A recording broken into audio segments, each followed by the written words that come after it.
You should be good to go. All right. Thanks.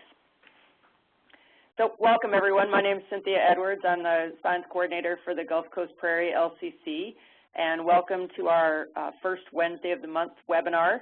Today we've got Sam Holcomb with Louisiana Department of Wildlife and Fisheries, who's going to give us an update on the new draft Louisiana State, the Wildlife Action Plan.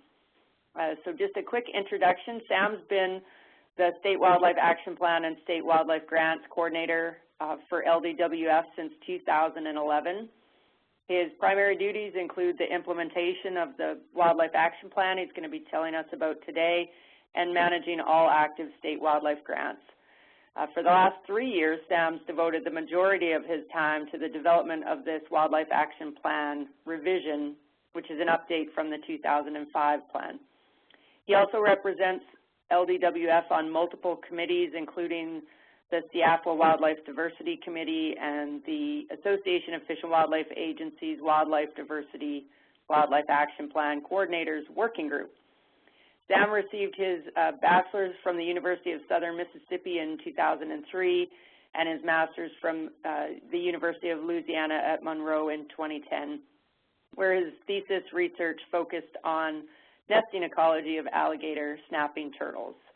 So also engaged, of course, in this process is Amity Bass, who was unable to join us today, but Amity is the Louisiana Natural Heritage Program Manager for LDWF and also serves on the Gulf Coast Prairie LCC science team. So Sam, I will turn it over to you to take it away. Okay, thanks, Cynthia. And thanks everyone for joining us.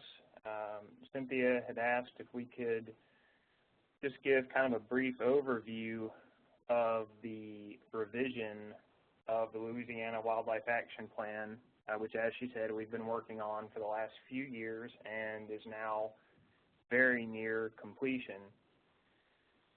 So the goals of this presentation for me are to hopefully gather some additional input and comment for the revised Wildlife Action Plan. I also want to increase awareness and use of the Wildlife Action Plan. This document is not intended to be solely for the use of the Department of Wildlife and Fisheries, but it is intended to be of use to all entities that are engaged in conservation in Louisiana. And to that end, we want to improve collaboration not only during this revision process, but also as we continue to move forward with implementation of the plan. So just a little brief background on the Louisiana Wildlife Action Plan and wildlife action plans in general. Most of you are probably at least somewhat familiar with these documents, but wildlife action plans were congressionally mandated for all states in order to participate in the State Wildlife Grants Program, which is the primary funding source for non-game conservation in the U.S.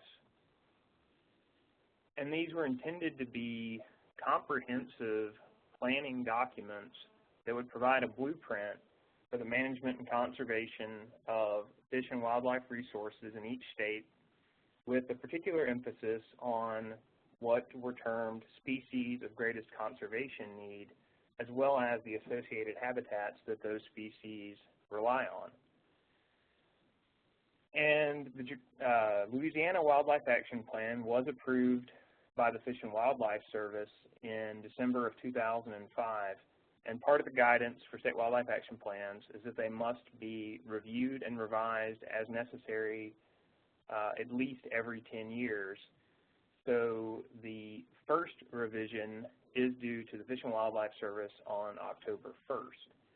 And the revised draft Wildlife Action Plan is now available for comment, and you can find that on the LDWF website, and you can see the URL at the bottom of the screen for that, or if you simply go to our web page, there is a banner at the bottom of the screen that will link you directly to that page where you can download each chapter of the revised plan, as well as some appendices that go along with that and provide some supplemental information. So I'm just going to kind of give a brief overview of some of the major changes that have been made to the Wildlife Action Plan during this revision process. I'm going to talk about our species of greatest conservation need, as well as our habitat chapter. We also included a more comprehensive treatment of invasive species and the threats that those species pose to SGCN during this revision. I'm not going to get into that today. I'm going to focus on some of our other new chapters, including our climate change chapter and our chapter on conservation opportunity areas, which I will talk more about in a few minutes. So the backbone of the State Wildlife Action Plan are the species of greatest conservation need. And this is a list of species that are most in need of conservation attention as determined by each state, using whatever criteria they decided were appropriate to generate this list. In the 2005 Louisiana Wildlife Action Plan, there were 240 species of greatest conservation need that were identified, and these included everything from butterflies to birds to mammals to inland and marine fishes, reptiles, amphibians, all taxa, with the exception of plants, as plants are not covered under state wildlife grants. For the 2015 revision, that list of species of greatest conservation need has increased to 342 species, and we've actually added more species than that looks like, because we removed some species from the 2005 list. So we've actually added over the 102 species that it might look like we've added. And a lot of the species that we added this time around are invertebrates, and that was a conscious decision to make a stronger effort to identify invertebrate species that were in need of conservation attention, particularly insects. In the 2005 plan, there were a handful of butterflies listed, but no other insects represented. So we've tried to remedy that this time around. And for each of those species that are in the 2015 revised plan, we identify priority research and survey needs, as well as conservation actions that are needed in order to improve the conservation status of these animals, or to clarify the status for those where we are data deficient. And of interest to this audience is that of the 28 Gulf Coast Prairie LCC focal species, 11 of those are also species of greatest conservation need in the 2015 Wildlife Action Plan. And this includes the species pictured here, the diamondback terrapin, the brown pelican, and the southern crawfish frog, as well as the black skimmer, little blue heron, mottled duck, northern bobwhite, northern pintail, several mussels in the genus Quadrilla, Rafinesque's big-eared bat, and several species of sea turtle. So there's a lot of overlap between the LCC focal species and our species of greatest conservation need. So there's a lot of opportunity for collaboration and for linking our conservation efforts with those of the LCC and other conservation partners. So in addition to revising that SGCN list, we also have fully reviewed, revised, updated, and added to our habitat chapter. In the 2005 plan, there were about 40 habitats that were treated. That number has increased to 58, and this is a result of both adding new habitats that weren't included in 2005, as well as some splitting of things that were already in there. in order to add more specificity and hopefully make conservation a little more focused and more effective. In addition to those habitat types, we also discussed the 12 river basins in the state, as well as 5 marine habitat types, which are based on substrate.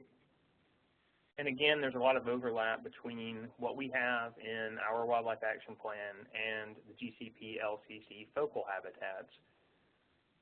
So 14 of those 17 focal habitats are represented in the Wildlife Action Plan to some extent. And so now I'm just going to show you an example of one of our habitat accounts that's in the revised plan. So this is the account for coastal prairie. You can see that we have the state and global rarity ranks, we have synonyms, we have the NatureServe ecological systems that are associated with this habitat. We have a general description. We have information on the current extent and status, as well as a range map showing where the community occurs in the state. We have a list of characteristic plants for each of these habitat types. We have a list of SGCN that occur in these habitats. We have information on threats, and we have conservation actions that are needed to address those threats and to ensure that these habitats remain secure on the landscape and that they are there to support our species' greatest conservation need.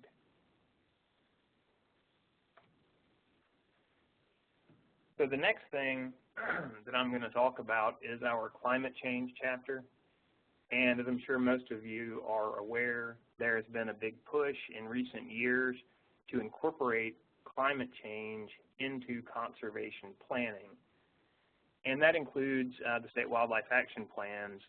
In the AFWA Best Practices for Wildlife Action Plans document that was released several years ago, one of the recommendations that was made was that each state make an attempt at addressing climate change impacts to their species of greatest conservation need. Because as climate change continues to happen, it's going to be more and more unlikely that we're going to be able to effectively conserve these species if we're not taking climate change impacts into consideration.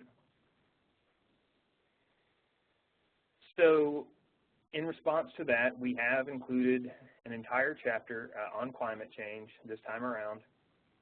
And, you know, it begins with just some basic background information on climate change for those non-technical readers who might not be familiar with the state of climate science currently. We then proceed to present some information on climate change projections downscaled for Louisiana, and we use several different tools for that, including the Climate Wizard website. The next thing that we did was to perform climate change vulnerability assessments on a representative subset of our SGCN. So in order to do this, we utilize the Climate Change Vulnerability Index, which is a tool available freely from NatureServe that you enter a bunch of data into it and it spits out a vulnerability score. And it wasn't practical, given the time constraints that we were under, to do this for all 340 some odd species of greatest conservation need that we had. So we ended up using this tool on, I believe, 70 of our SGCN that we felt were representative of the rest of our species and the habitats that they use.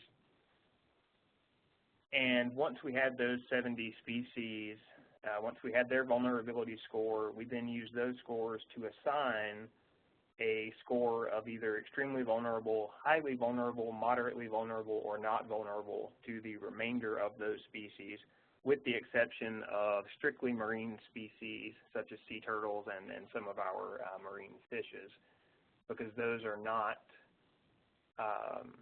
appropriate for use with the CCVI at this time. And this chapter is a first attempt at beginning to discuss and address the impacts of climate change on Louisiana's SGCN, but it will continue to be a work in progress. In particular, we're very excited about the Gulf Coast Vulnerability Assessment, and we're looking to increase the tie-in to that and strengthen our approach based on the information that is provided by that report as it becomes finalized, and also the availability of the new SLAM model that is Gulf-wide. That's also a very good development, and we're planning on incorporating that more into this chapter as we move forward. Unfortunately, we were pretty far along in this revision process by the time that that was finalized, but we do intend to make use of that more as we move into implementation of this plan and as we, start eyeing the next revision 10 years down the road. So the last major addition to the plan that I'm going to talk about is our chapter on conservation opportunity areas.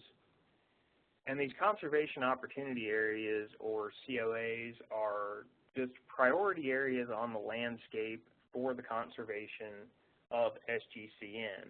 And again, this is something that was recommended in the AFWA best practices document, and that a lot of states are making an effort to include in their plans during this revision process. So we looked at a number of different data layers in order to identify these, but one of the primary things that we looked at was the distribution of our species of greatest conservation need to identify areas where we had a high number of those species where conservation action could be targeted to benefit a large number of species to maximize the return on our conservation investment. So this map is just showing all of the draft COAs that we have identified. There are 30 of them. You can see we have Tier 1 and Tier 2 COAs, and the Tier 1 areas are of higher priority, all else being equal. And for more information on the methodology used to develop these and to determine those tiers, I would recommend that you go to our website and look at this chapter. This is Chapter 8 of the revised plan. And as you can see, there are several of these COAs that occur within the geography that is addressed by the GCP LCC. So just kind of zooming in on some of those areas, you can see in southwest Louisiana we have 3 COAs, 2 of which are coastal prairie driven, and 1 of which is focused on chenier or coastal live oak hackberry forest, which is of course very important to neotropical migrant songbirds, among other things. And for each of these COAs, and for every COA in this chapter, we have identified kind of high-level conservation priorities for these areas, as well as conservation stakeholders that we need to partner with in order to effectively conserve these areas. And we have identified focal species and priority habitats for each of these COAs. And this chapter could really benefit from the input of other conservation professionals and other organizations. So I definitely encourage you to review this chapter and to provide any comments or feedback that you may have on this chapter. We would greatly appreciate that. And this is just another map showing a couple more of our COAs that might be of particular interest to the GCP LCC. This includes the Barataria terrebone COA, as well as our Chandelure COA, which is obviously focused around those barrier islands, which are of critical importance to a number of bird species, among other things. So that was just a very quick overview of some of the major changes that we've made to the plan. But as I said earlier, That entire document is available right now on our website. And although the official comment period for this plan has closed, we are still accepting comments. Now, we're trying to have a draft of this kind of completed in-house, hopefully by the end of next week, or if not, early the following week, to allow time for formatting and all that sort of thing before it has to be submitted to the Fish and Wildlife Service on October 1st. But if you have some time in the next week to go onto our website and look at any of these chapters and provide comments, we would greatly appreciate that. And you can send those comments directly to me.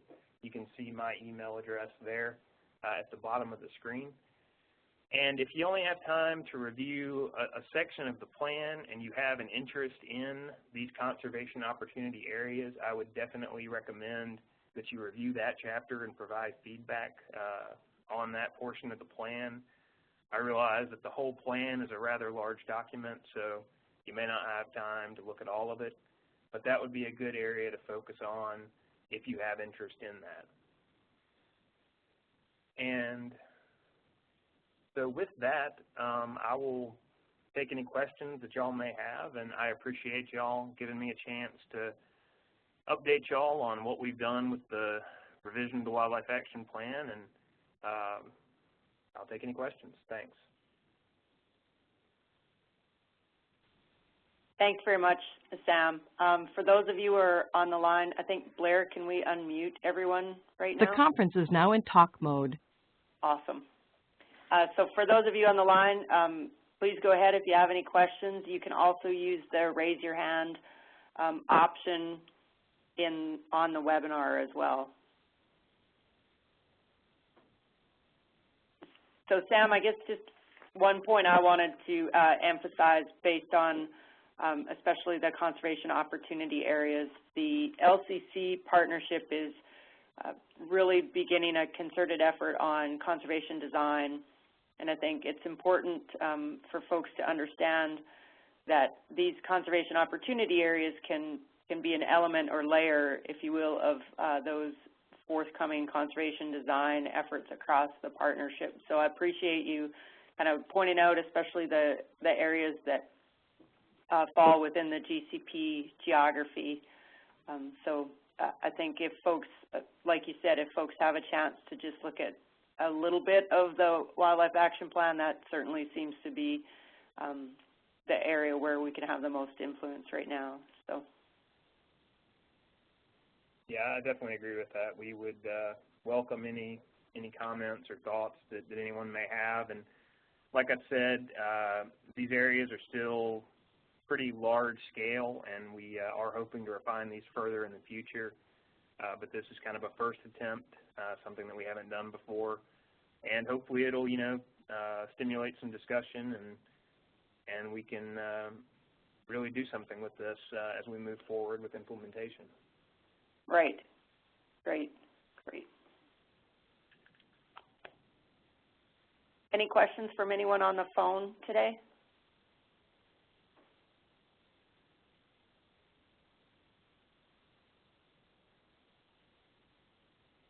No? Well, thanks again, Sam, and thanks to everyone for joining. The recording of this webinar will be available on the website. Usually it takes a day or two to get up there, but if there are folks who were unable to attend today and who might be interested, that should be up on the GCP website here in the next couple days. So if there's no further questions, I think we'll sign off. Again, thank you everyone for attending. Our next webinar will be Wednesday, September 2nd, and it will highlight some of the work that's going on in the Canadian River in Oklahoma. So hopefully you can join us for that. I think the information for that webinar is also already available on the GCP website. So thanks again, Sam, and we will talk to everyone soon.